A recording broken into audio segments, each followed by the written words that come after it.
Señor Dios Todopoderoso, clamamos a ti por tu misericordia, porque sabemos que eres bueno, sabemos que eres fiel, sabemos, oh Dios, que como nadie más has demostrado que nos amas, y habiendo creído en Jesucristo nos atrevemos a venir delante de ti con confianza para suplicarte que perfecciones a estos hombres y mujeres, Señor, quienes hemos sido tomados por ti para glorificarte por medio de la fe en Cristo. Que tu palabra, oh Dios, liberte nuestras mentes de incredulidad. Liberte, Padre eterno, nuestras mentes de soberbia, de orgullo, de autosuficiencia, de egoísmo. Que seamos purificados en la verdad de tu palabra. Aún más, Señor. Queremos más de ti. Queremos más de tu verdad. Queremos más de la crucifixión de nuestro ego, de nuestro yo, de nuestra alma. Queremos, Señor, menguar aún más para que en nosotros solo se manifieste Jesucristo. Y queremos vivir así hasta el final, Señor. Así que te suplicamos que para todo aquel que esté en este lugar y haya vivido la experiencia del nuevo nacimiento y que haya alcanzado algo de madurez en tu palabra, en tu verdad, Señor, que lo hagas madurar aún más. Y a los que se han quedado, Señor, en la niñez de la fe y todavía demandan leche en lugar de procurar el alimento sólido, te suplicamos, oh Dios, que los saques de allí y los lleves a un estado de madurez, de disfrute de tu verdad y de tu presencia, del gozo de tu salvación, de la santificación según tu palabra. Señor, y para aquellos que están en este lugar, quienes todavía no te conocen, a pesar de que se reúnen, a pesar de que han escuchado el Evangelio, a pesar de que se han bautizado, a pesar de que ofrendan, de que diezman, a pesar de que leen la palabra y todavía, oh Dios, no son partícipes del milagro de la salvación. Ilumina sus mentes, Padre. Rasga el velo. Convéncelos de su verdadera condición de pecadores y de la necesidad insaciable por parte de ellos mismos o de cualquier otro ser humano, la necesidad que solo puede ser satisfecha por usted por medio de Cristo. Que sean partícipes finalmente, Padre, de tu salvación en Cristo, conforme a las Escrituras. Haz milagros, Señor. Milagros de salvación. Milagros de santificación, milagros de arrepentimiento, milagros, oh Dios, milagros, señales, prodigios, milagros. Lo que nadie más puede hacer en el alma del hombre, Señor, hazlo, hazlo. Nadie más, Señor. ¿A quién más podemos acudir sino a ti? A nadie más. Haz conforme a tu misericordia. No conforme a nuestras múltiples e incontables maldades, sino conforme a tu eterna e infinita misericordia, oh Dios. Conforme a tu bondad. Por amor a tu nombre, para tu gloria, Señor. Aleluya. En el nombre de Cristo. Amén. y amén.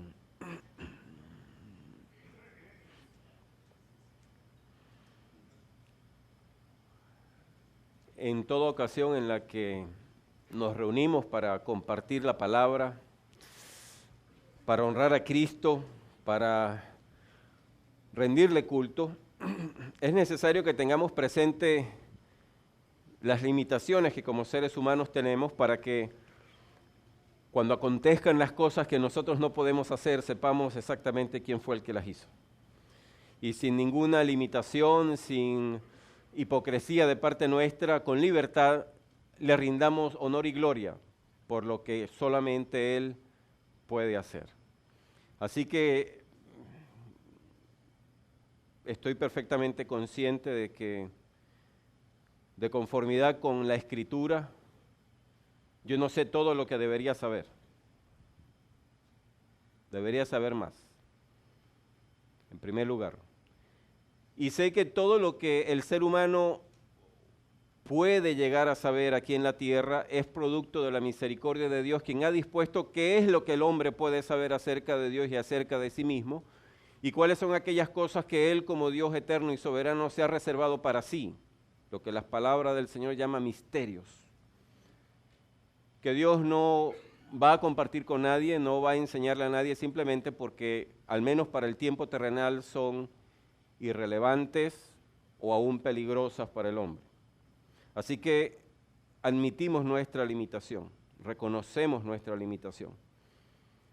Pero también la palabra nos enseña que hasta donde hayamos creído y hasta donde sepamos de eso, por eso y en eso debemos hablar y conforme a eso debemos actuar. Es decir, la palabra nos exhorta a ser honestos, íntegros, transparentes. Conforme a lo que yo he creído, así hablo. De manera que cuando le hablo a usted, teniendo en mi corazón el deseo de hablar conforme a la palabra, le hablo lo que yo creo acerca de lo que aquí muestra la Escritura. No puedo hablarle de lo que otro cree y que yo no creo. Eso sería un acto de hipocresía de mi parte. La palabra me exhorta a actuar conforme a mi conciencia. Porque si no actúo de esa manera, si no actúo conforme a mi fe, entonces estaría pecando. Porque digo, hago, proclamo lo que no creo. Así que lo que creo, eso es lo que muestro. La palabra del Señor nos advierte acerca del hecho de que todos nosotros somos vasos de barro, en los que Dios pretende manifestar su gloria, pero como vasos de barro al fin estamos siendo tratados por el alfarero de nuestras almas. Y que ese proceso es continuo, permanente y hasta el final. Dios ha prometido no quitar sus manos de nosotros, no parar la rueda. ¿Se llama rueda? El torno. Su torno. Él ha prometido seguirle dando vueltas a ese torno y seguirle agregando agua y seguir colocando sus manos alrededor de nosotros hasta que la imagen de Cristo sea formada en nosotros. Dios ha dicho claramente que eso lo va a hacer hasta el final, hasta el último suspiro de aliento, hasta que dejemos este mundo. De manera que en Él necesitamos confiar, reconociendo que todavía esa obra no está concluida. Y sabiendo que no está concluida, entonces estamos abiertos a ser enseñados por el Espíritu, admitiendo que muchas de las cosas que hoy día creemos no las creíamos hace un año atrás, 5 años atrás. En mi caso personal, 10 años atrás yo no creía en Jesucristo como mi Salvador. Así que de allí pareciera haber comenzado la experiencia de la salvación. Y diciendo esto entonces, quiero comenzar haciéndole una pregunta a todos. Suelto la pregunta y cada quien la toma para sí y piense acerca de esto. ¿Puede usted, a la hora de hablar acerca de su experiencia en Jesucristo, describir cómo fue rescatado del pecado? ¿Puede usted compartir su testimonio de conversión? ¿Puede usted decirle a alguien que inquiera acerca de su fe con sus palabras, según lo que usted ha experimentado, cómo pasó, cuándo pasó en un día, en un instante, en varios días? Fue un proceso, aconteció un milagro en medio de todo, además del mismo milagro de ser resucitado de entre los muertos. ¿Recurrió Dios a alguna otra circunstancia? ¿Tuvo Dios que tomar la vida de alguien para que usted se percatara de que existe un Dios eterno, soberano, contra quien nadie puede, quien decide quién vive, quién no, quién nace, quién no nace y en qué circunstancias nace? ¿Estamos en condiciones como cristianos de describir la experiencia? ¿Podemos mostrar con libertad nuestra alma cuando le decimos a alguien lo que nos pasó? ¿Podemos recordar ese momento o esa cadena de instantes y de eventos que fue necesario conectar hasta que explotó la verdad en nuestras almas?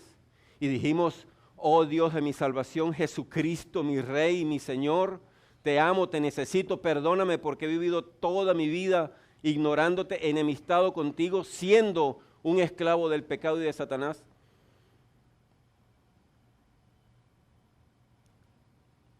Hoy yo quiero animarle a que vayamos a la palabra del Señor para que entendamos la magnitud de la experiencia, el origen de la experiencia. Como quiera que haya pasado, la circunstancia particular por la que tuvimos que atravesar nosotros, cómo, no tanto cómo se manifestó en nosotros, sino de dónde viene.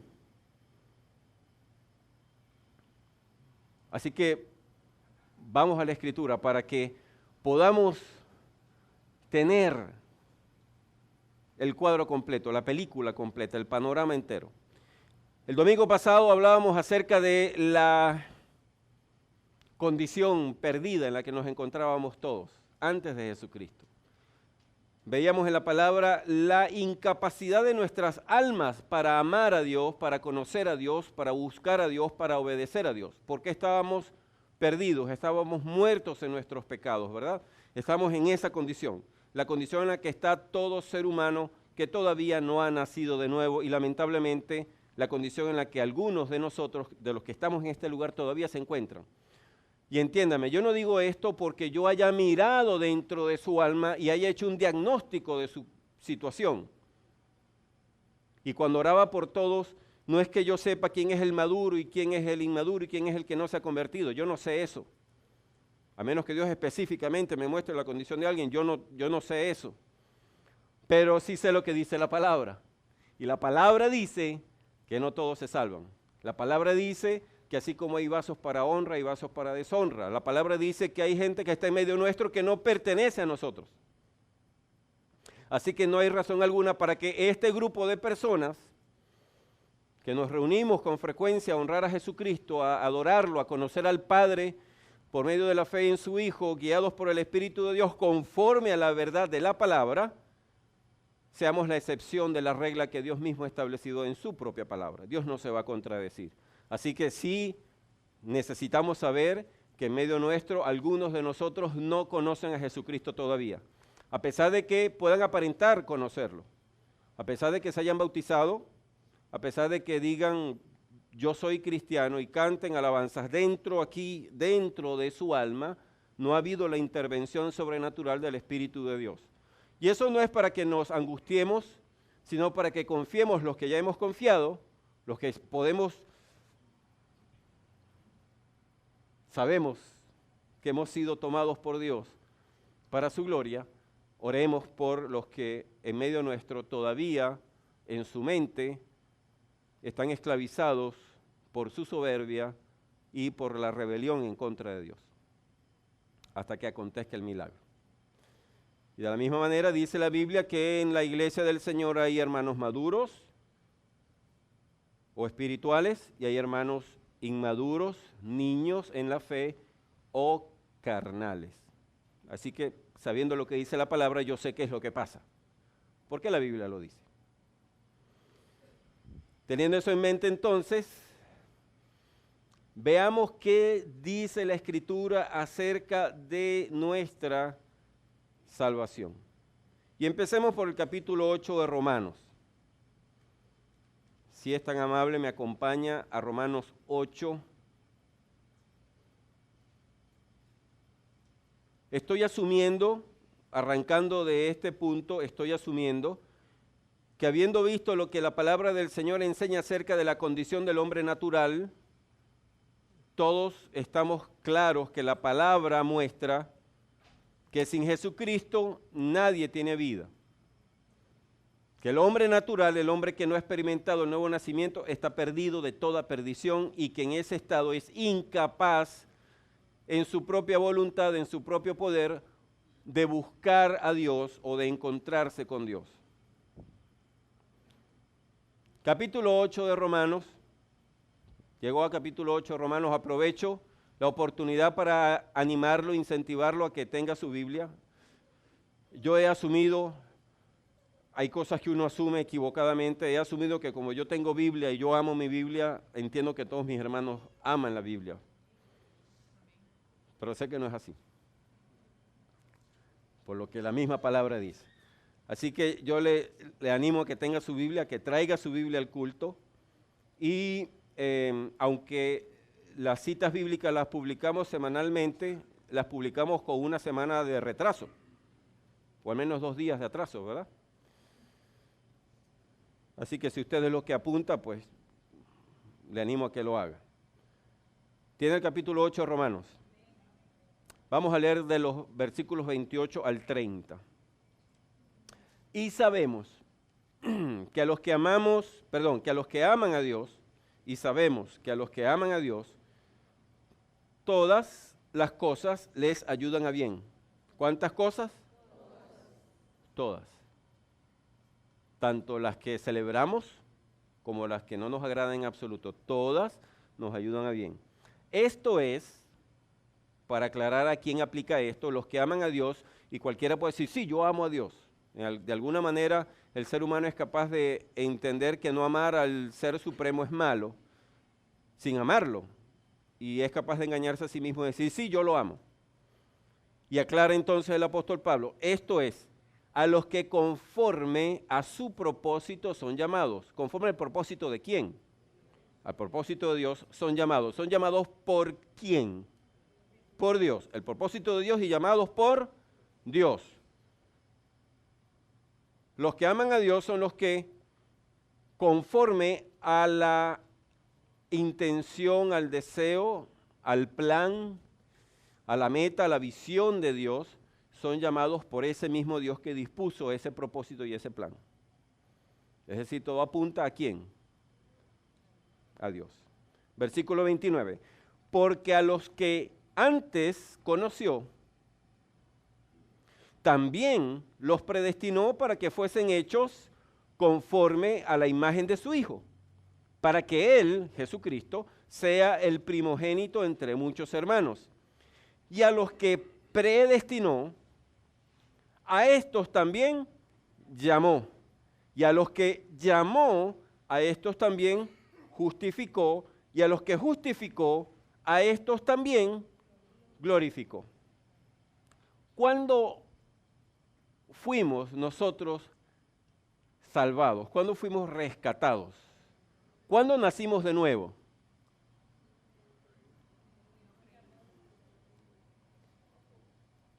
Nosotros, recuerda la pregunta que le hice al comienzo. ¿Se acuerda usted de ese día, de ese momento? Hasta hace unas horas yo alegaba que yo había sido salvado hace casi 10 años atrás, por medio de una circunstancia familiar desagradable, la muerte de un tío de mi esposa, un tío político de mi esposa, y que ese evento fue propicio para que Dios, ante mis ojos, de manera palpable, manifestara la verdad del Evangelio y el Espíritu de Dios entonces me diera el nuevo nacimiento. Pero aquí dice que esa experiencia que yo tuve ese día y que tuvo mi esposa también, porque Dios es glorioso, no pasa así siempre, y el hecho de que usted no lo haya pasado así no significa que Dios lo ame a usted menos que a mí. Ojo, así pasó con nosotros, nos pasó simultáneamente, ¿verdad? La misma experiencia fue lo que Dios usó para darnos un corazón nuevo, sacar el de piedra y poner uno de carne. Pero aquí dice que esa experiencia, cuando quiera que nos haya pasado a nosotros, cualquiera haya sido la circunstancia particular que caracterizó a esa experiencia, ese evento en el corazón de Dios, en la mente de Dios. Aconteció antes. Antes de eso. Aquí dice, en el versículo 30, y a los que predestinó, o sea, antes a estos también llamó. Él nos llamó ese día, y a los que llamó, a estos también justificó, y a los que justificó, a estos también glorificó. Vayamos a Efesios un momento, capítulo 1.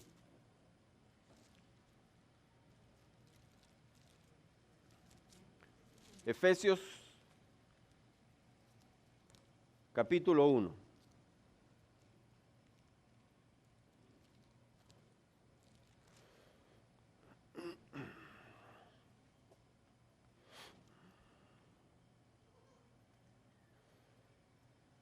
Porque allá en Romanos sabemos que fue antes, pero específicamente cuándo fue ese antes todavía no sabemos cuándo fue. Pero vamos a ver cuándo fue ese antes. Capítulo 1 de Efesios.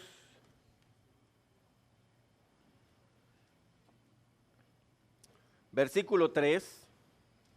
Bendito sea el Dios y Padre de nuestro Señor Jesucristo, que nos bendijo con toda, note usted el pasado, el tiempo verbal, que nos bendijo con toda bendición espiritual en los lugares celestiales en Cristo. Nos bendijo Dios en Cristo, en los lugares celestiales, una bendición celestial, allá en el cielo, en Cristo, nos bendijo, pasado. Somos capaces de pensar que esa bendición aconteció cuando fuimos convertidos a Cristo, pero seguimos leyendo. Según nos escogió en Él, ¿nos escogió en quién? En Cristo, antes de la fundación del mundo. ¿Antes de cuándo? Antes de Génesis, amados.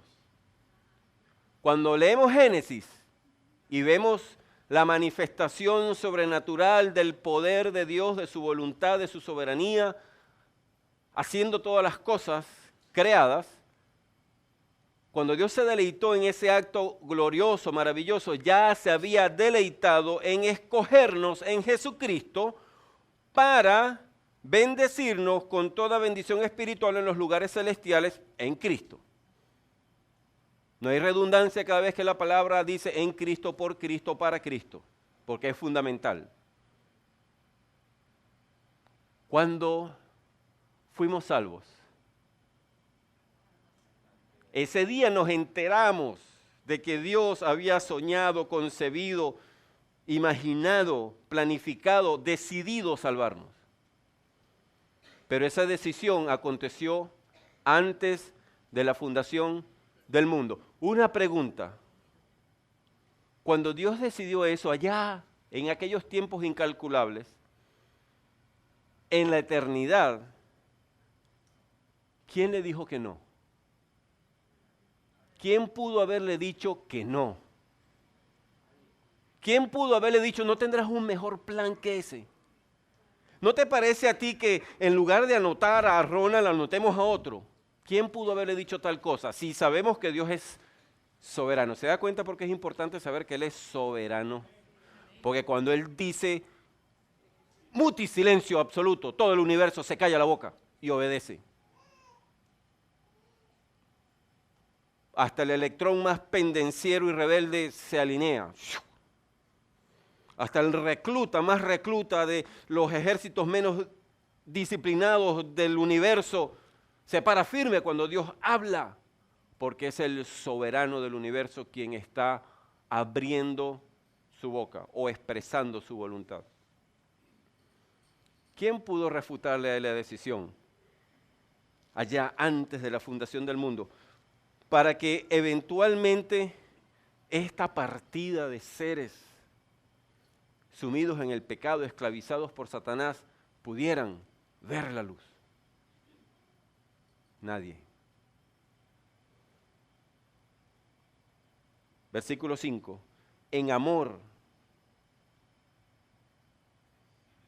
habiéndonos predestinado para ser adoptados hijos suyos por medio de Jesucristo, según el puro afecto de su voluntad.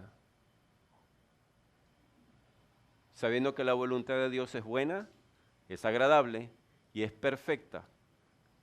Según, es una manera bien hermosa, elegante, santa de decir, porque a Él le dio su santa gana. Nadie tuvo que convencerlo.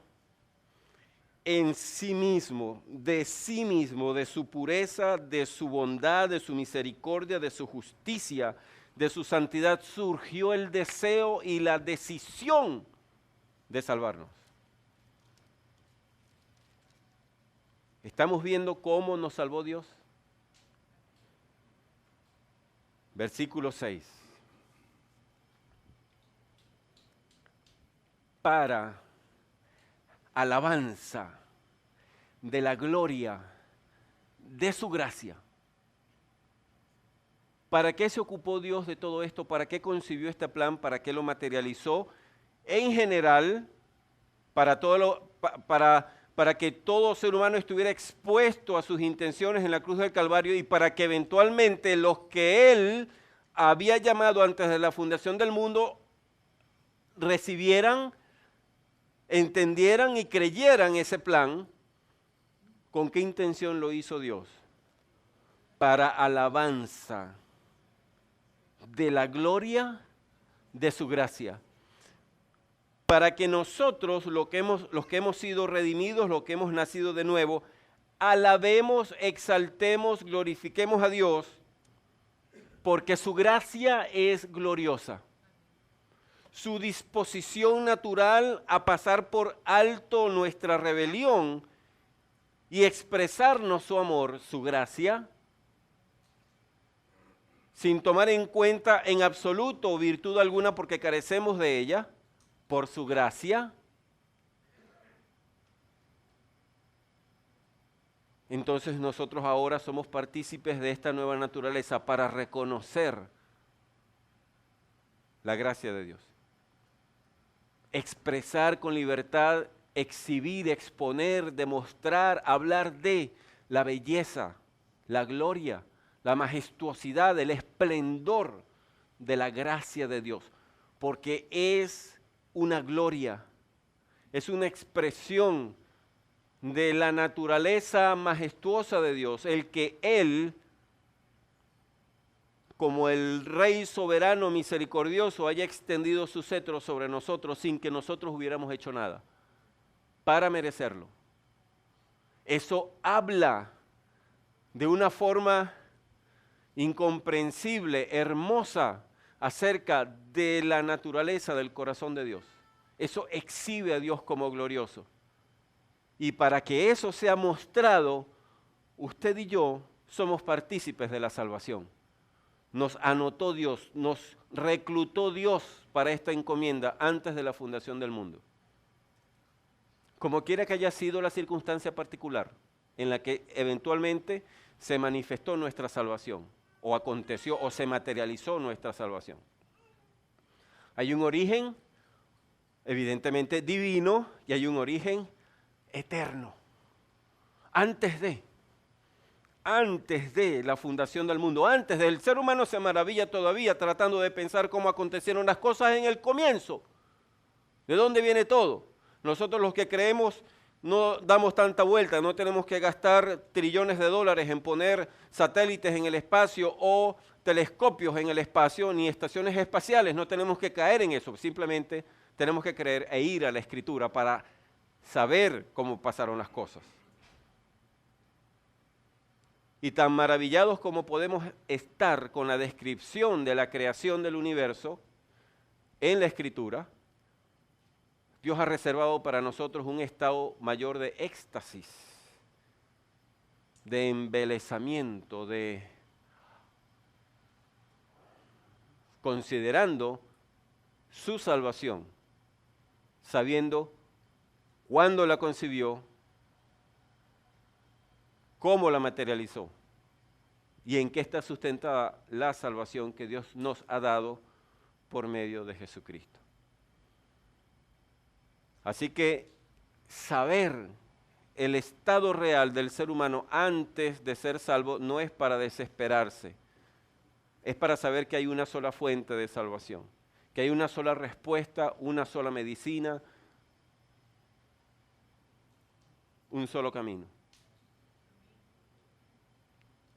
Y necesitamos nosotros entonces someternos a la palabra y acudir a la palabra para que esta mente pueda tener la imagen clara de cómo es este plan de salvación, cómo es nuestra salvación. Así que lo primero que descubrimos es que tiene un origen eterno. Cuando pensamos normalmente acerca de la salvación en lo que a su eternidad se refiere, pensamos desde el momento en que se materializó en adelante.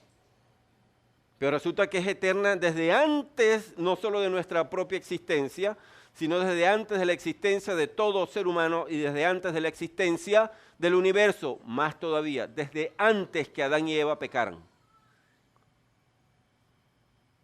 Porque si Dios sabe todas las cosas, ¿no sabía Dios que eventualmente Adán iba a pecar? Tenía que saberlo. ¿No sabe Dios cuando acontece una mutación genética? Un pequeño trocito ahí en la cadena de ADN, en lugar de duplicarse como está estipulado en el código, actúa con rebelión y surge otra cosa, un gen termina siendo otro gen y por lo tanto en ese ser vivo o ser humano específicamente se manifiesta una mutación. ¿Puede eso pasar sin que Dios esté al tanto de ello? ¿Sin que Dios asienta para que así efectivamente pase? Si sabemos que Dios es soberano, que Dios todo lo sabe, vamos a descubrir muchas cosas, si es que no las hemos descubierto ya. Nos vamos a percatar de que conocer a Dios plantea para nosotros un desafío en cuanto a nuestro propio conocimiento, o mejor dicho, en cuanto al conocimiento de nosotros mismos. Porque vamos a comprender cómo calza nuestra humanidad dentro del plan de Dios, o qué es lo que significa realmente ser un ser humano ante los ojos de Dios. Y vamos a percatarnos de cuántos errores, cuántos engaños y mentiras hemos creído a lo largo de la vida. Eso es una de las consecuencias inmediatas del nuevo nacimiento. Exponernos a la verdad va a traer corrección a cada error de nuestra vida, y eso no termina sino hasta que abandonemos esta tierra, ¿verdad?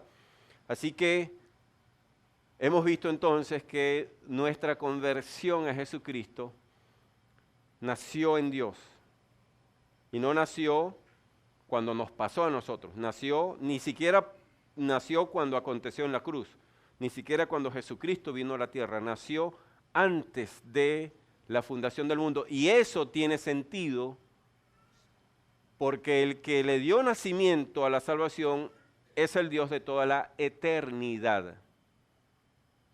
Así que cuando Él concibió en su corazón el rescatar al ser humano del pecado, lo concibió antes. Antes y para la gloria, para alabanza de la gloria de su gracia. Ese es el propósito. No es para que nosotros hagamos lo que nos dé la gana, ni para que nosotros seamos los exaltados, para que vivamos una vida de arrogancia y de pecado. No, es para alabanza de la gloria de su gracia. Todos nosotros admitimos que al creer en Jesucristo lo que nos ha pasado es creer. Es decir, tuvimos fe, una fe que no existía, la tenemos. Y en esa experiencia todos alcanzamos a admitir nuestra condición de pecadores, ¿verdad? Eso es lo primero que nos pasa. Me percato de que soy pecador, como quiera que haya acontecido esa experiencia, cualesquiera hayan sido las circunstancias. Ahora, ¿cómo pasó eso? Dios lo concibió antes de la fundación del mundo, y cuando se materializó en nosotros, ¿qué pasó? ¿Cómo pasó?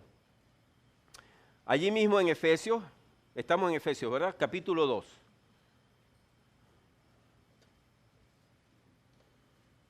Efesios capítulo 2, versículos 8 y 9.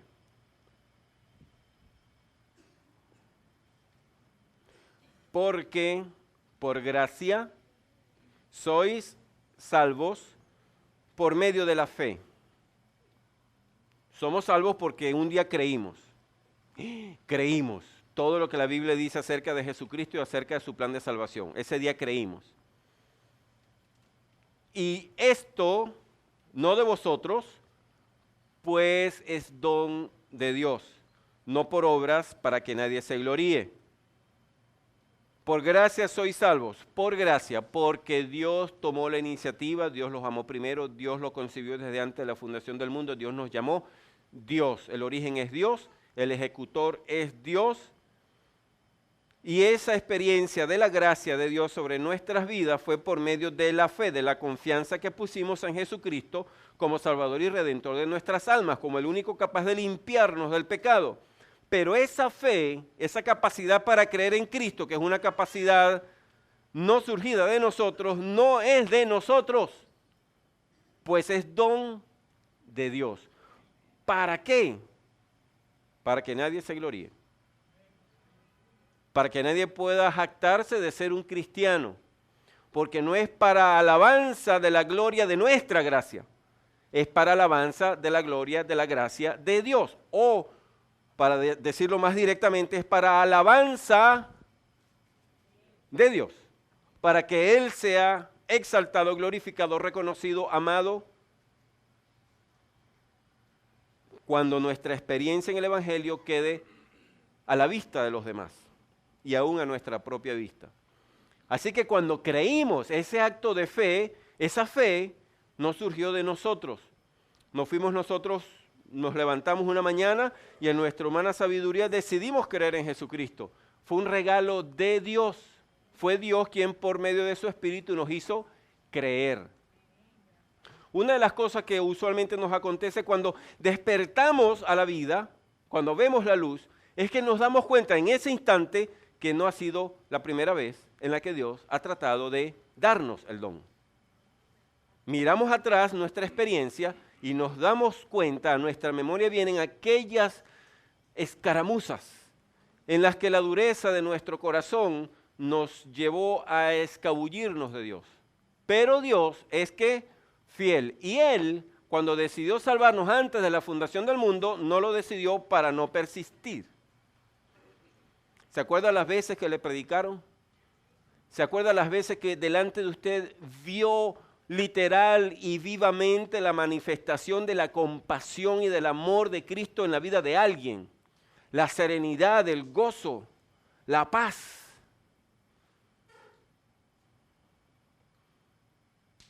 Quizás fue una campaña de evangélicos. Yo me acordé de eso anteayer. ¡Dios mío! Aleluya, Señor.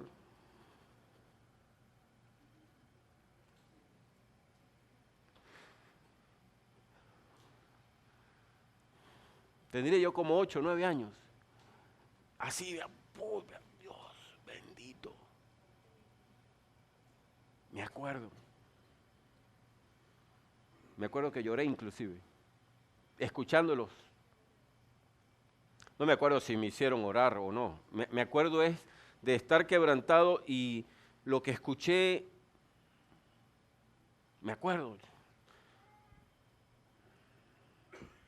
Me acuerdo de los compañeros. Imagínese usted en un medio tan hostil como el de la formación militar en el primer año, que es el peor de todos. Me acuerdo de 3 compañeros. Yo decía que estaban locos de atar, estaban locos, pensaba yo. Porque en medio de esa abuso, ¿cómo se llama? Una disciplina llevada al extremo, a la humillación. Ellos parecía que vivieran en una nube, con una sonrisa de oreja a oreja. Y yo no entendía. Eran tipos felices. Y yo vivía en un estado de desesperación continuamente, de angustia, de miedo. ¡Ah! Me van a matar hoy no sobrevivo. Ay, oye, Señor, Señor. Y me acuerdo de un profesor de arquitectura naval, un capitán de corbeta. Era uno de los profesores más serenos que yo había conocido. Y el último día de clases dijo un par de cosas. Los que se quieran ir, se pueden ir. Faltaban como 20 minutos para terminar la clase. Se pueden ir. Y los que no, pueden quedarse. Tengo algo importante que decirles que no tiene nada que ver con arquitectura naval. Es un capitán de corbeta, o sea, yo estaba en... O sea, de donde yo venía, que un capitán de corbeta le diera a uno la opción de escoger si se quedaba o no se quedaba, no existía. Eso era... Así que yo me quedé atornillado ahí en el pupitre.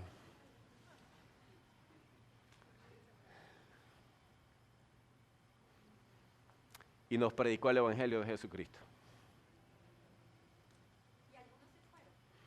Sí, sí. Los gringos son más relajados con relación a eso. Pero bueno. Y van a venir a lo largo de nuestros años aquellos instantes. ¿Te acuerdas? Ese era yo. ¿Te acuerdas? Ese fui yo. Y uno lo que se va a sentir es más y más y más enamorado, porque va a descubrir un poquito más la magnitud de la misericordia y de la gracia de Dios. Es para alabanza de la gloria de su gracia. A pesar de la dureza de mi corazón, de los argumentos que yo era capaz de anteponer a la verdad, Dios no tiró la toalla. Dios no se olvidó de su plan. Dios no se olvidó de su propia naturaleza fiel y misericordiosa. Persistió. Las veces que nosotros nos hemos maravillado con un evento natural que pareciera sobrenatural porque excede la capacidad del ser humano. Cuando nos maravillamos con una puesta de sol, un eclipse de luna, una nube de zancudos, nos impresionan. ¿Cómo es posible que unos seres tan chirriquiticos hagan un ruido tan grande? Y te persigan insistentemente. Oye, es Dios diciendo, yo soy Dios y tú sin mí nada eres. Así que comenzó en la eternidad en el corazón de Dios. Y cuando finalmente se materializó, fue una manifestación de la gracia de Dios por medio de un don, de un regalo. El creer, el poder creer, la fe es un regalo de Dios. ¿Quién tuvo que hacer algo para creer? Piense usted, ¿qué tuvo que hacer usted para creer? No tenemos que hacer nada. El Espíritu de Dios es quien va a hacer obrar el milagro. Si no actúa Dios, entonces ¿qué milagro hay? ¿Y cómo es posible que Dios, siendo justo, si Él no ha actuado, exija, demande la gloria? Eso sería plagio. Sería injusto. Y Dios no es injusto. Así que en toda justicia, Dios espera y merece la gloria, porque es Él quien ha actuado. Fue Él quien nos dio la capacidad para ver.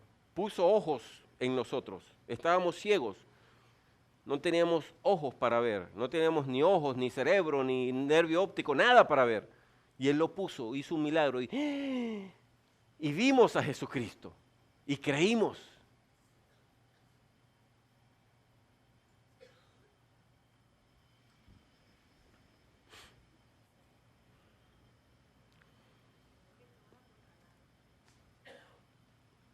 Otro pasaje más con relación a eso. Segunda de Timoteo.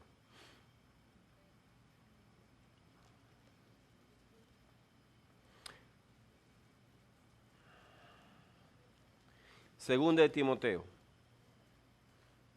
Capítulo 2.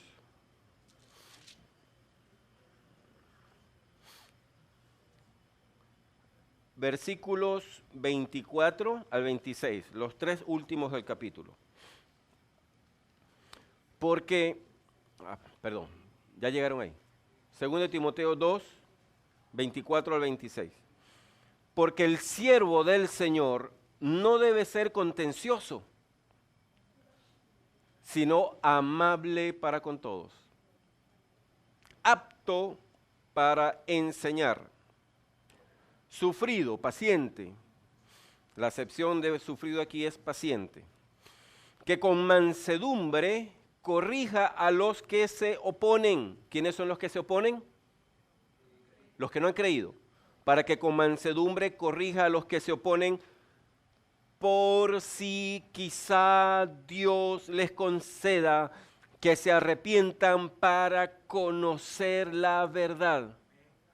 A nosotros nos alcanzó este quizá, por si quizá Dios.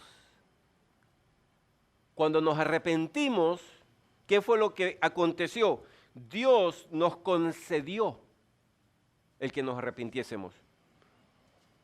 La pregunta entonces es, la misma verdad parafraseada en pregunta, ¿pudimos creer sin que Dios nos ayudara? Sin que Dios incitara nuestras almas, sin que Dios nos convenciera, nos animara, nos empujara, nos cacheteara, algo, como quiera que haya acontecido. Tuvo que intervenir Dios. En nuestra humana naturaleza no existe esa capacidad ni ese deseo. No soñamos con eso. Ningún ser humano perdido en el mundo sueña con amar a Jesucristo. Nadie. Vive para sí mismo, se ama a sí mismo y en eso vivíamos todos nosotros. Así que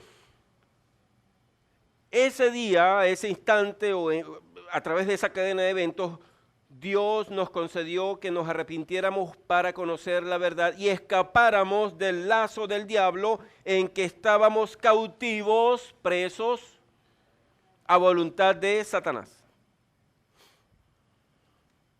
Un regalo de Dios. Plenamente. Y tiene que ser así porque es por gracia para que nadie se gloríe. La fe con la que alcanzamos a creer nos la regaló Dios para que todo el proceso de salvación, toda la experiencia de salvación fuese efectivamente por gracia y recibiéndola por gracia, nuestra vida en el Evangelio, en el gozo de la salvación, en la experiencia de la santificación que está incluida dentro de la salvación, pudiera efectivamente ser para alabanza de la gloria de la gracia de Dios.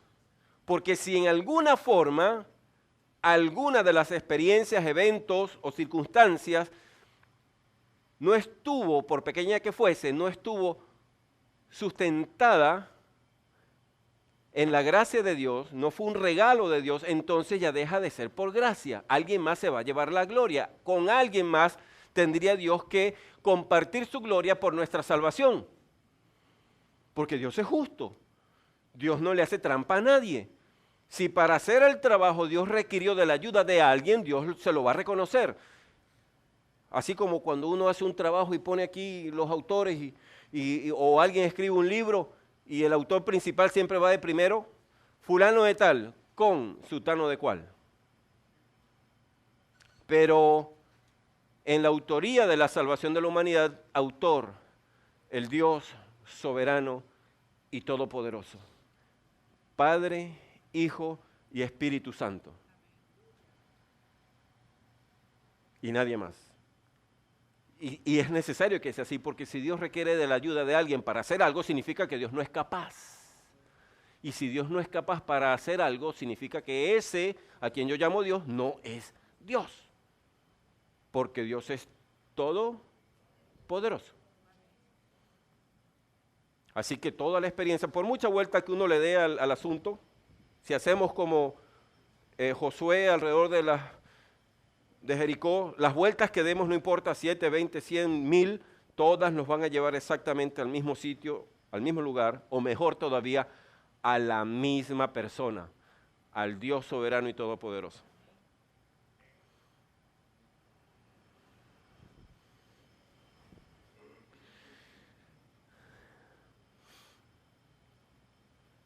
Evangelio según San Juan.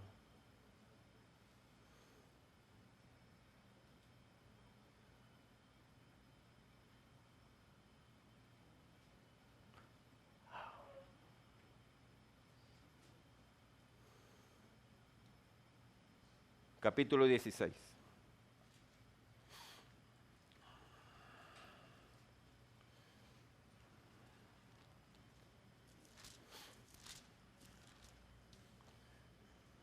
Versículos 8 y 9. Palabras salidas de la boca de nuestro Señor Jesucristo hablando acerca del Espíritu Santo de Dios. 16, 8 y 9 del Evangelio según San Juan. Y cuando Él venga, el Espíritu Santo, convencerá al mundo de pecado, de justicia y de juicio. De pecado, por cuanto no creen en mí. El pecado del que nos convence el Espíritu de Dios es que no creemos en Jesucristo.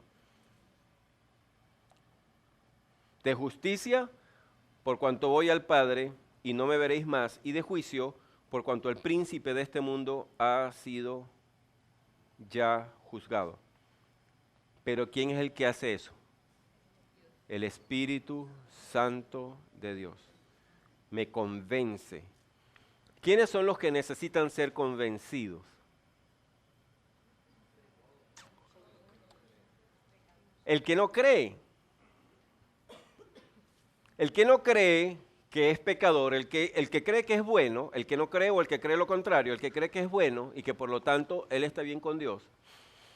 El que no cree que es un pecador esclavizado por Satanás, el que no cree en Jesucristo requiere ser convencido, pero el único que lo puede convencer es el Todopoderoso. Nadie más lo puede convencer. El Señor Jesucristo dijo en una ocasión que muchos son los llamados y son pocos los escogidos. El sembrador salió a sembrar y soltó la semilla de la palabra en mucha clase de tierra, pedregales, entre espinos, a la orilla del camino, y una que él mismo llamó buena tierra. Pero ¿quién decidió que una tierra en particular pudiera ser buena? ¿Quién hizo que la tierra fuese buena?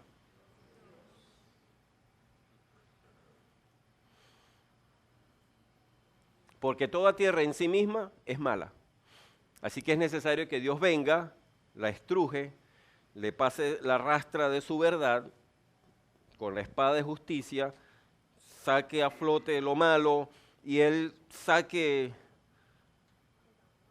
Imagínese que somos agricultores y decidimos comprar una parcela y después que la compramos por la razón que sea, misteriosamente descubrimos que es un solo pedregal. O vendemos la parcela, la desechamos porque la única manera de que esa parcela rinda fruto es que ahora le pongamos tierra de verdad. Eso fue lo que Dios hizo con nosotros.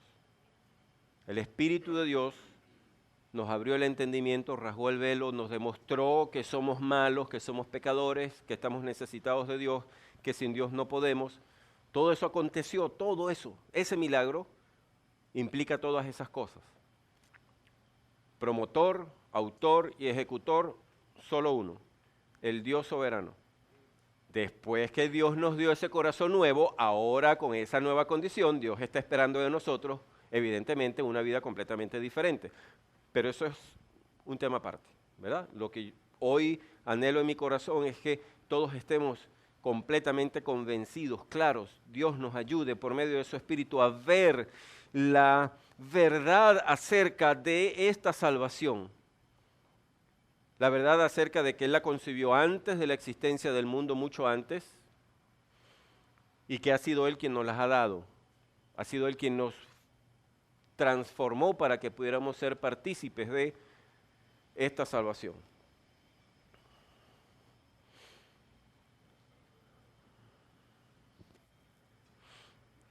Primera de Corintios. Primera de Corintios.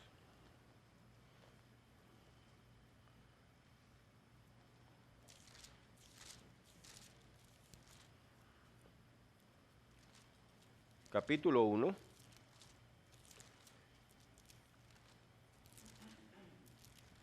Primera de Corintios 1.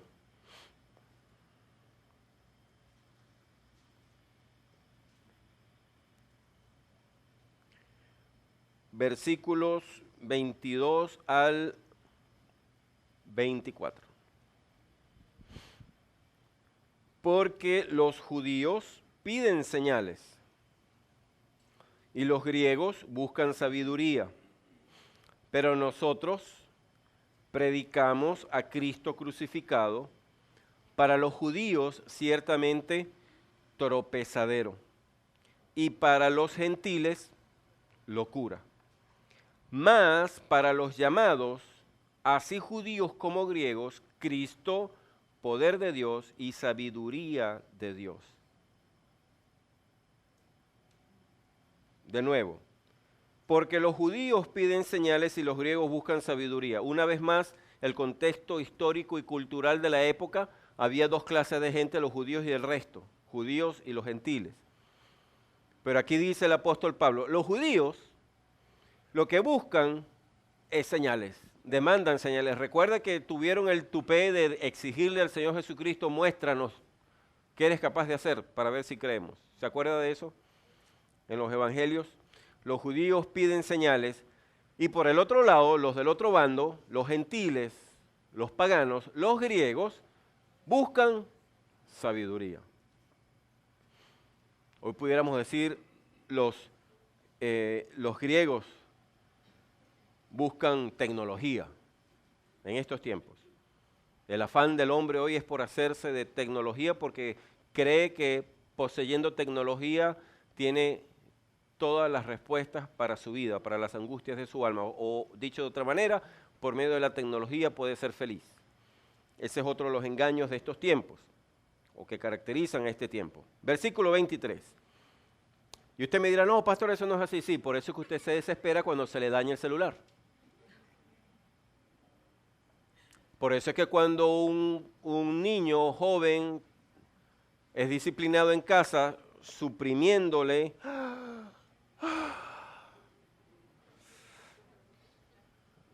hasta hace poco era el BlackBerry, ahora es iPhone y el Samsung S1, 2, 3, 4, 5, el Android de moda. Porque el mensaje, el engaño es que la tecnología te abre al mundo, pone el mundo a tus pies y te hace más rey y más poderoso y por lo tanto más feliz. Si usted quiere, no me crea, pero haga una prueba. Sométase a un ayuno tecnológico hasta que usted aguante, hasta que sienta que se está muriendo y después hablamos. Y diga, deme ese beneficio, se lo suplico. No me diga de una vez, usted está equivocado. Refrene un poquito sus ímpetus y entrégueselo a alguien que usted sabe que no se lo va a entregar hasta que usted se esté muriendo. Hasta que lo vea ya echando espuma por la boca y con los ojos virados, ese no va a venir a rescatarlo. Y usted me dirá, cuando comience a sudar frío y comience a experimentar taquicardia, me llamaron, no me llamaron. Habrán publicado otro tuit acerca de mí que habrán dicho, Es la verdad. No fuimos creados para eso. 1 Corintios. Aún en medio de lo jocoso estamos hablando en serio. Porque los judíos piden señales y los griegos buscan sabiduría. Pero entonces hace el apóstol una salvedad. Pero nosotros ¿quiénes? Los redimidos, los discípulos de Cristo, los que amamos al Redentor de nuestras almas, los que estamos llenos del Espíritu Santo de Dios, los que amamos la verdad, los cristianos, nosotros, predicamos a Cristo crucificado.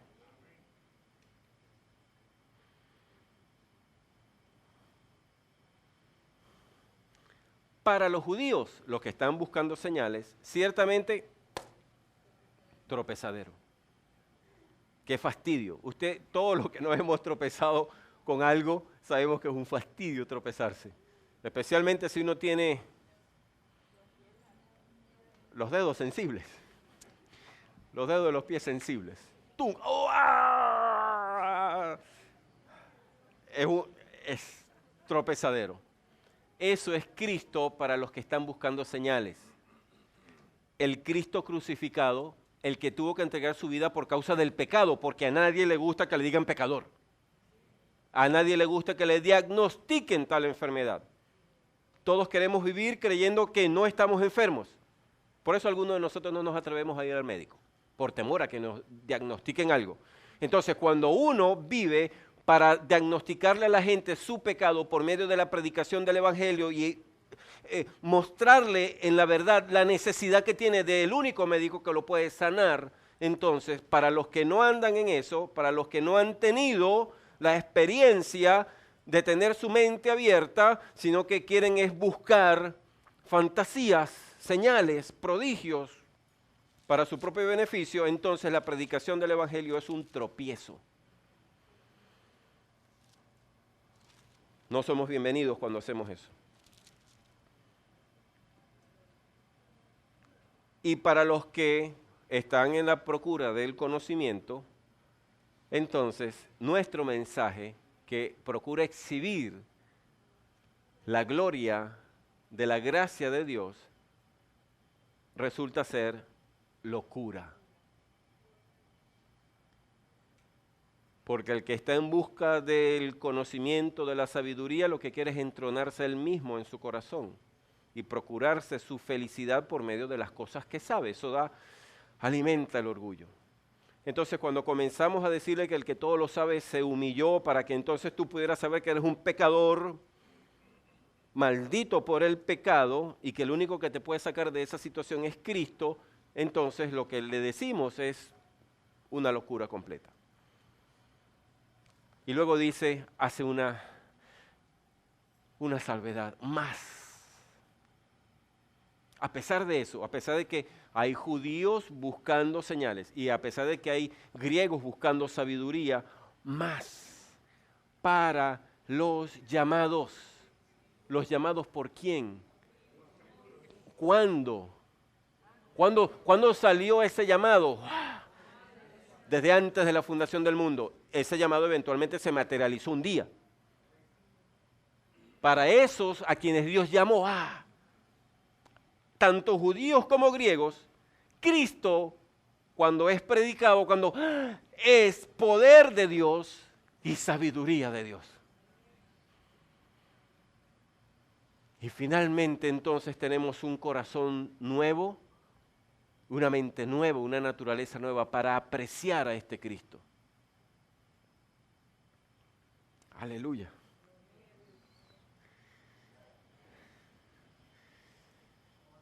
Aleluya.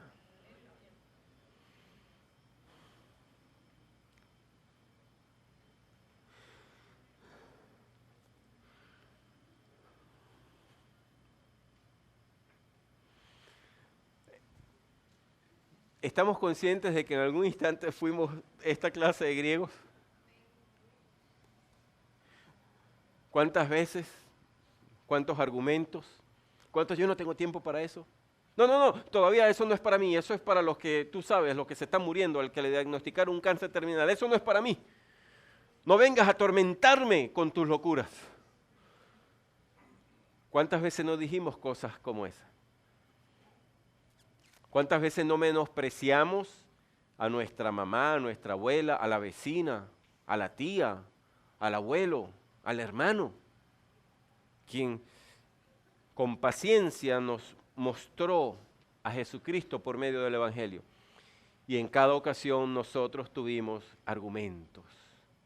Griegos buscando la sabiduría, diciéndole que cómo es posible. O sea, yo no me acuerdo los detalles, pero yo sé que muchas veces a mi suegro yo le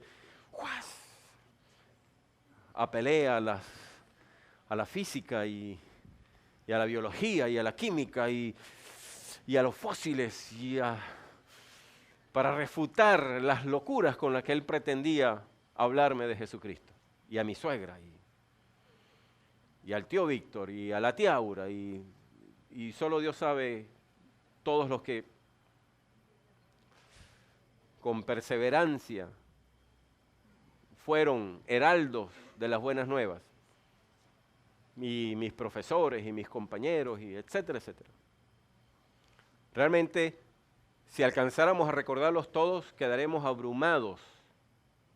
El asunto es que Dios en su misericordia permite que no nos acordemos de todos. Pero todos estuvimos allí. En algún momento de nuestras vidas, antes de la experiencia, calzamos esa medida de griegos en búsqueda de sabiduría hasta que el llamado de Dios retumbó dentro de nosotros con el poder del Espíritu y nos mostró la gloria, la belleza del Evangelio. Y nacimos de nuevo. Aleluya.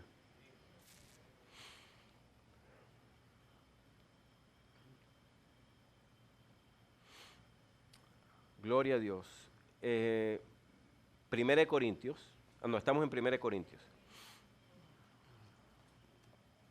Deuteronomio,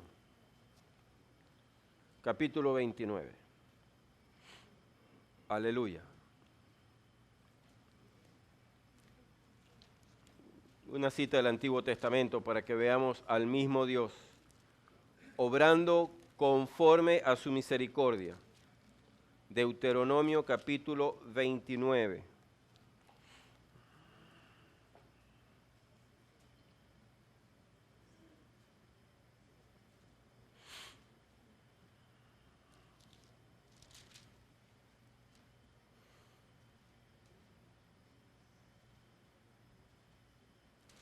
Versículo 1 al 4. Estas son las palabras del pacto de Jehová, estas son las palabras del pacto de Jehová, bendito Dios. Corrijo una vez más. Estas son las palabras del pacto que Jehová mandó a Moisés que celebrase con los hijos de Israel en la tierra de Moab, además del pacto que concertó con ellos en Horeb. Moisés, pues, llamó a todo Israel y les dijo: vosotros habéis visto todo lo que Jehová ha hecho delante de vuestros ojos en la tierra de Egipto a Faraón y a todos sus siervos y a toda su tierra. Las grandes pruebas que vieron vuestros ojos, las señales y las grandes maravillas. Pero hasta hoy Jehová no os ha dado corazón para entender, ni ojos para ver, ni oídos para oír.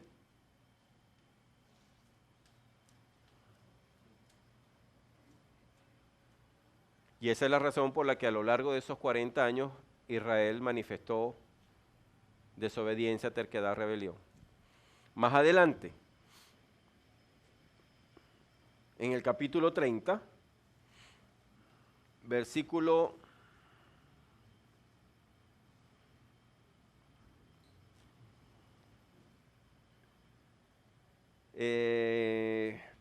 30, versículo 4 al 6. Aquí en el 29 dijo Moisés: pero hasta hoy Jehová no os ha dado corazón para entender, ni ojos para ver, ni oídos para oír. Total incapacidad de parte del hombre si Dios no ha intervenido. Más adelante en el 34 dice: aún cuando tus desterrados estuvieren en las partes más lejanas que hay debajo del cielo, de allí te recogerá Jehová tu Dios y de allá te tomará. Te recogerá y te tomará Dios. Y te hará volver Jehová tu Dios a la tierra que heredaron tus padres y será tuya. Y te hará bien y te multiplicará más que a tus padres. Versículo 6. Y circuncidará Jehová tu Dios tu corazón y el corazón de tu descendencia, para que ames a Jehová tu Dios con todo tu corazón y con toda tu alma, a fin de que vivas. Resultado glorioso, producto de la acción de un Dios glorioso. Aleluya. Es por gracia, absoluta gracia, para que nadie se gloríe. Un pasaje más. En Romanos capítulo 9. Aleluya. Señor Dios Todopoderoso, gracias Señor. Bendito Padre bueno. Capítulo 9 de Romanos.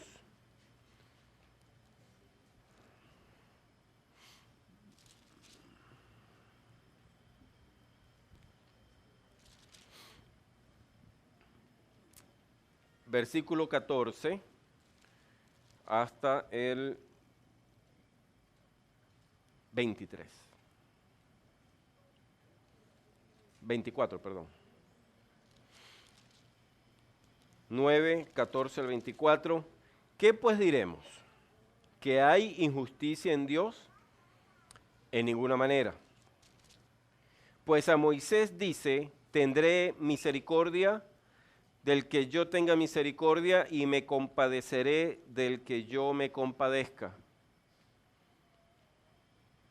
¿De quién se va a compadecer Dios? ¿De quién? De quien Él quiera. Así que no depende del que quiere ni del que corre, sino de Dios que tiene misericordia.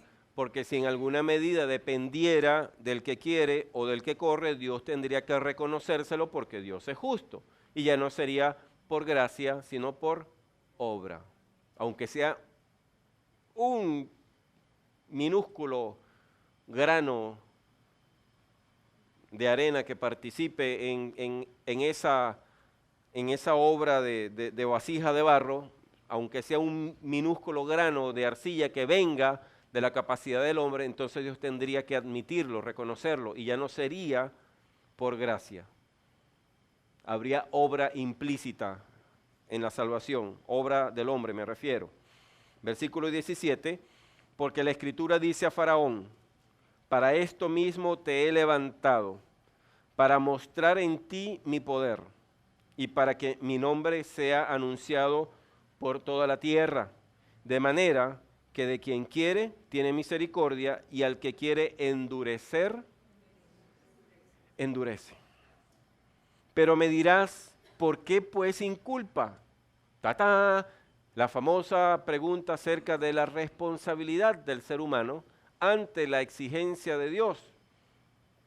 Porque si Dios es quien dispone todo, ¿cómo es posible que siendo justo a mí me haga responsable de lo que yo mismo no soy capaz de obtener en mi humana capacidad?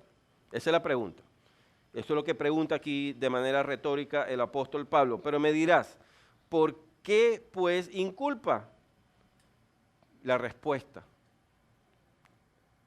del apóstol. Porque ¿quién ha resistido a su voluntad? Nosotros no entendemos la soberanía de Dios. Y creemos que en su soberanía Dios es injusto cuando juzga al ser humano, cuando de antemano a ese ser humano Dios no lo ha capacitado para hacer lo que no debe hacer. No sabemos todavía lo que significa ser rey y soberano del universo. Miramos a Dios conforme a las deficiencias del ser humano. Nuestra concepción de la justicia sigue siendo terrenal, mundana. Nuestra noción de la obediencia, de la bondad y de la soberanía sigue siendo limitada a lo terrenal y a lo temporal. La respuesta, note usted que el apóstol Pablo no da vueltas. No escribe un capítulo adicional para explicar cómo siendo Dios el que nos anima, nos abre los ojos, nos hace reos de su justicia si no los abrimos. Cuando Él guarda silencio acerca de la salvación de alguien. La respuesta que Él da es porque ¿quién ha resistido su voluntad? Más antes, oh hombre, ¿quién eres tú para que alterques con Dios? Dirá el vaso de barro al que lo formó, ¿por qué me has hecho así? ¿O no tiene potestad el alfarero sobre el barro para hacer de la misma masa un vaso para honra y otro para deshonra?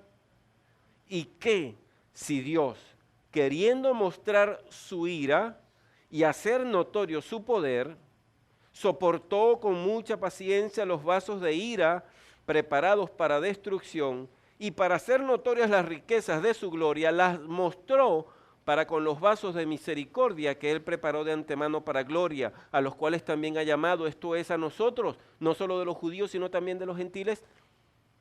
No entendemos la gloria de Dios.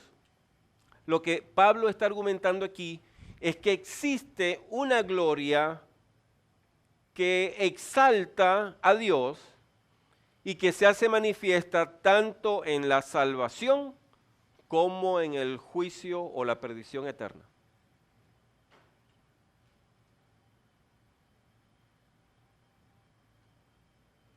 Al Dios soberano del universo le honra la salvación de alguien que ha creído en Jesucristo, pero a ese mismo Dios también le honra por causa de su justicia que haya pecadores que nunca se convierten y terminan en el infierno. Y eso es locura para esta mente humana. Porque nosotros no entendemos todavía la justicia de Dios, la soberanía de Dios y la gloria de Dios. Por eso es que nos atrevemos a acusar a Dios de malo cuando algo acontece que nos afecta a nosotros directa o indirectamente y que nos resulta gravoso, porque no entendemos el propósito de Dios. Si nos diagnostican un cáncer terminal, lo primero que hacemos es preguntarle a Dios, ¿por qué a mí? ¿Dónde estabas tú cuando estas células se desordenaron y armaron esta rebelión? ¿Dónde estaba tu misericordia? Porque no alcanzamos a entender que aún en ese cáncer, aunque muramos de cáncer, Dios se va a glorificar.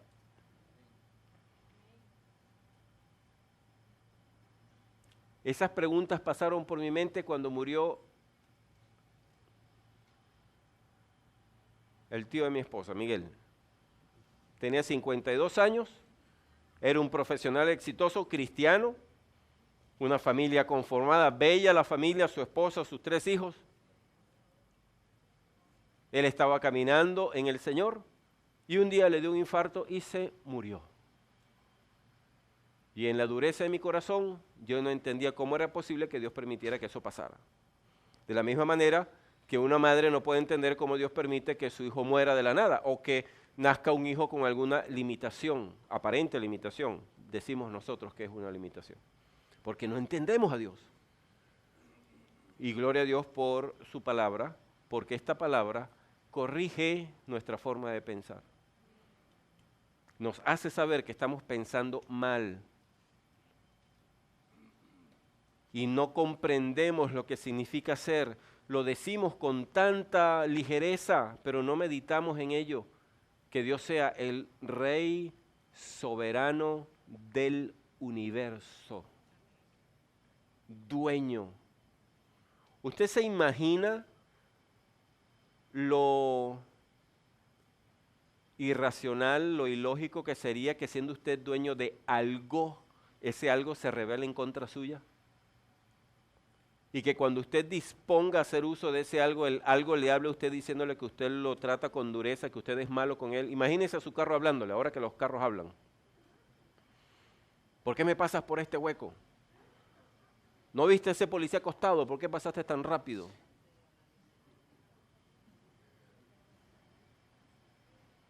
Un obrero de campo va montado en su caballo, en su yegua, en su animal de carga, y cuando esa bestia decide irse para otro lado, lo va a someter. El hombre de campo, el que vive en el campo. Uno que vaya de vez en cuando se intimida y se atemoriza, pero el hombre de campo lo somete, porque esa cosa es de él para servirle a él. Y por la mente del jinete no pasa la idea de que él está maltratando a ese caballo. Es suyo, para que me ayude a arrear las vacas, y si tengo que arrear las vacas y está enamorado de la yegua del vecino y quiere saltar la talanquera, yo lo someto para que haga lo que yo le mandé a hacer, porque el caballo es mío. Dios es dueño. No entendemos todavía. Es dueño y es soberano y es todopoderoso. ¿Puede alguien contender con él? ¿Podrá alguno de los que eventualmente termine padeciendo el juicio eterno, la condenación eterna, ¿podrá alguno argumentar delante de Dios por qué no lo salvó? ¿Podrá presentar argumentos?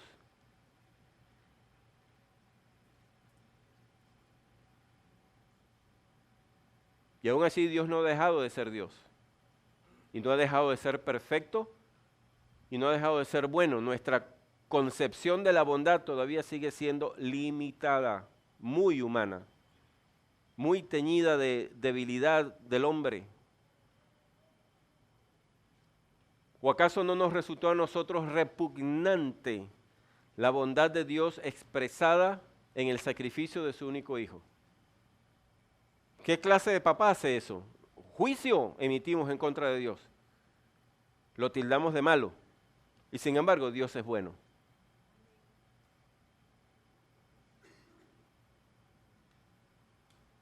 Porque nuestra mente requiere ser renovada. No entendemos. ¿Qué necesitamos hacer? Padre de eterna misericordia, yo no entiendo lo que Pablo entendió. Ni pizca. Pero yo alcanzo a entender que tú eres Dios soberano, bueno, misericordioso, justo, paciente, fiel, sabio. Así que yo te suplico que a mí me hagas entender. Que por tu espíritu vengas y aquí en esta mente derribes todo argumento humano, toda filosofía mía, toda mala concepción de tus virtudes, de tus perfecciones y me corrijas a mí, porque es imposible que tú estés equivocado. Yo admito que el equivocado soy yo. Así que ayúdame, Señor, porque yo no puedo darme a mí mismo la sabiduría que necesito para entenderte a ti y para vivir en esta tierra conforme a tu gloriosa, santa y perfecta voluntad. Así que auxilio, Señor, auxilio. Esa es la solución. Y esperar con gozo y fe el milagro. Porque, como decía hace un rato, las cosas que usted y yo hoy entendemos y que creemos, no las entendíamos y creíamos 5 años atrás. ¿Verdad? Podemos reconocer eso con sinceridad, que hoy día tenemos una madurez que antes no teníamos. Y si vamos un poco más atrás, a los tiempos en los que ni siquiera estábamos en el Evangelio, pues con más razón lo admitimos. Así que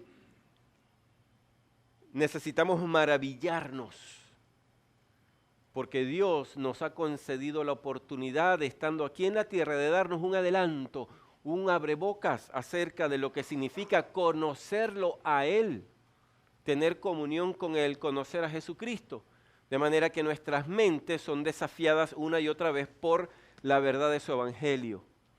Y donde quiera que la rueda de nuestra mente no engrane con la rueda de la verdad, pues, ¿usted sabe lo que es un fresador? Una persona que utiliza una herramienta, una máquina llamada fresa, particularmente útil para hacer ruedas de engranaje, con dientes, para que acoplen con otros. Donde quiera que la verdad venga y nuestra mente se trabe, porque no tiene la misma medida de dientes de la rueda de la verdad, nosotros le decimos al Señor, Señor, no le vamos a pedir que Él como fresador cambie la relación de los dientes de su rueda, sino que cambie la relación de los dientes de nuestra rueda. En algunas ocasiones dirá, no, esa rueda está demasiado, vamos a poner una nueva. Vamos a buscarte otra mejor. Ya no hay remedio con esa. Sí, porque podemos estar tan saturados de conocimiento humano, de filosofías humanas, agarrar un pedacito aquí, otro pedacito de allá, y aquí pretendemos entonces hacer una mezcolanza del Evangelio con la filosofía humana y no funciona así. Dios es digno de toda gloria, de toda honra y de toda alabanza, de toda plena. Justamente es merecedor de gloria. Así que Él mismo, por su Espíritu, hará lo que sea necesario. Ya nos llamó Dios, ya atendimos al llamado, ya estamos enrolados en el ejército del Señor. Lo que necesitamos es confiar y Él va a hacer la obra. No entender la Escritura no es para desesperarse, es una oportunidad para acudir a Dios en mansedumbre, pedirle a Dios, Señor, hazme entender. ¿Quién puede decir, Dios me ha hecho entender? ¿Quién podemos decir eso? Dios me ha hecho. Ah, gloria a Dios, ahora sí entiendo, aleluya. ¿Cuántas veces nos ha pasado eso? Incontables veces, diario, porque Dios es misericordioso, para que nadie se gloríe. Y podemos decir, aquí pasó, Dios mío, un milagro, aleluya. Desde que vimos la luz en el Evangelio y continuamos con nuestra santificación, cada experiencia es un milagro en el que Dios perfecciona nuestro corazón, nuestras emociones, nuestras pasiones y nuestros pensamientos. Y Él se lleva toda la gloria. Aleluya, aleluya. La experiencia, y yo, mi deseo es que yo no esté hablándole en chino aquí a nadie, aunque algunos puedan estar, aunque no se la estén rascando físicamente, pues pueden estar rascando su cabeza, porque no alcanzan a entender. Gloria a Dios si usted no entiende, porque el que le va a hacer entender es el Dios de toda gracia y misericordia, y es Él quien se va a llevar la gloria cuando usted entienda. Así que no se afane, no se preocupe, no se angustie, ore, acuda al único que nos puede enseñar verdaderamente toda la verdad. Para eso está su Espíritu en nosotros. Y si usted es tan sincero, tan honesto, tan transparente, que puede admitir que el Espíritu de Cristo no está en usted porque usted no ha nacido de nuevo, no desperdicie la oportunidad. Y recuérdale a Él que Él es el Dios de toda gracia y misericordia. Dígale, Señor, yo no creo que tú hayas permitido que yo esté en un lugar en el que se habla de Jesucristo para no hacer nada conmigo. Pero yo admito que lo que esta gente habla no lo entiendo. Quizás alcance a producir algo de maravilla en mí, de desconcierto, pero no entiendo. Y si tú eres Dios, yo te suplico que me hagas entender. Y usted se encausa en la voluntad de Dios y deje que Dios haga. Porque Dios no hace nada por entretenerse. Somos nosotros los que somos capaces de hacer cosas sin propósito, para pasar el tiempo, ¿verdad? Por causa de nuestra pecaminosidad somos capaces de ello, pero Dios no sabe cómo desperdiciar el tiempo, no sabe, porque todo en Él tiene propósito. Y sabiendo que Dios tiene control de todas las cosas, está al tanto de todas las cosas, el hecho de que usted esté aquí o haya venido antes, o sea la primera vez que viene, no es obra alguna de casualidad. Hay un concierto de eventos en los que Dios dirige para que usted pudiera estar hoy aquí y escuchar el mensaje de salvación. Nos escucha a nosotros hablar acerca de Jesucristo, nos haya escuchado a nosotros cantarle a Jesucristo, a Dios, a la verdad.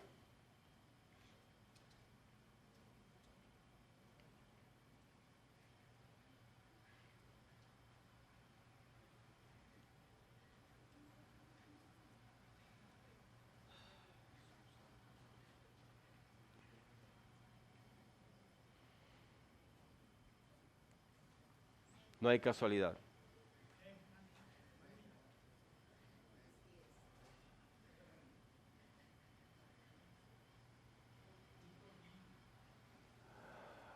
Aleluya.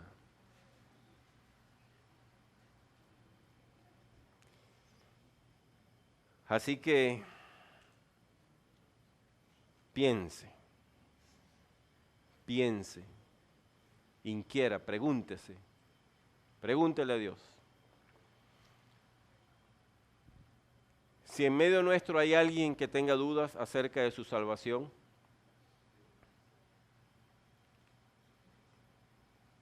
que no esté seguro si ha nacido de nuevo, que se siente extraño en medio nuestro, para quien las cosas que hemos dicho son completamente extrañas, yo estoy dispuesto a quedarme después del culto a hablar con usted o a concertar una cita posterior si usted así lo prefiere. Lo que yo sí quiero decirle, hacerle saber, es que no sabiendo de antemano si usted es uno de los que ha sido llamados, es nuestro deber exponerle el Evangelio.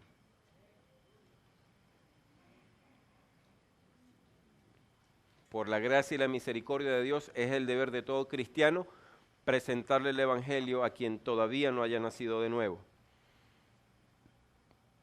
con la esperanza de que efectivamente el llamado específico haya sido emitido por parte de Dios para usted y que usted se pueda convertir al Evangelio. No caemos en el error de demandar de parte de Dios que usted se convierta por medio de nuestra enseñanza o predicación, porque eso lo decide Dios, no es nuestra potestad. Lo que sí anhelamos es que usted se convierta hoy, mañana, pasado, dentro de un año, cuando quiera que sea, pero que usted se convierta a Jesucristo. Eso sí es nuestra súplica delante del Padre. Así como todos nosotros hoy podemos decir que ninguno de nosotros se convirtió la primera vez que alguien le predicó y que la iglesia fue fiel, perseverando, la iglesia, hablo la iglesia de Jesucristo universal, que está en todas partes, fue fiel predicándonos el Evangelio una y otra vez hasta que eventualmente aconteció el milagro. De la misma manera nosotros queremos tener la misma actitud hacia usted. Recuerde, es necesario que todos nosotros nazcamos de nuevo si es que queremos ver el reino de los cielos, si es que queremos entrar al reino de Dios. Es necesario que el Espíritu de Dios haya hecho el milagro de convencernos de nuestra condición de pecadores y el milagro de mostrarnos a Jesucristo como el único que puede sacarnos de allí. Es obra divina. A la iglesia le corresponde hablar acerca de aquel que lo puede hacer, para que entonces el Espíritu manifieste el llamado de Dios en los que han sido llamados desde antes de la fundación del mundo. Así que tenemos motivos para celebrar, para glorificar a Dios. Aleluya.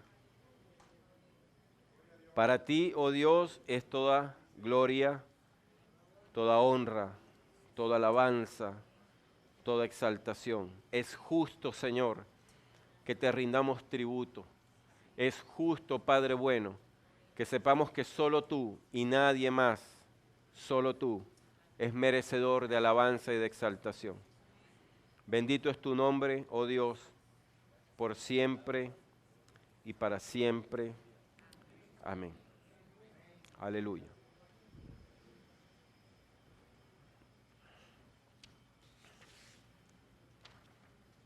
Te exaltaré, mi Dios, mi Rey, y bendeciré tu nombre eternamente y para siempre.